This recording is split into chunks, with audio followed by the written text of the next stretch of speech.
ஏனே நெஞ்சோட சந்தம் பிடிச்சாளே நாட போறேன் ஒன்னால தன்னை மறந்தேனே ஆகாச வீரன்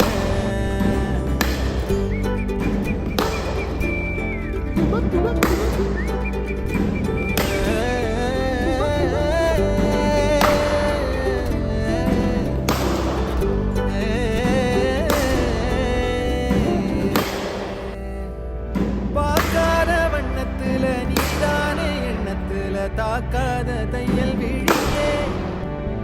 எதிர்பார்க்காத சொந்தத்துல கேட்காத நேரத்துல வந்தாளே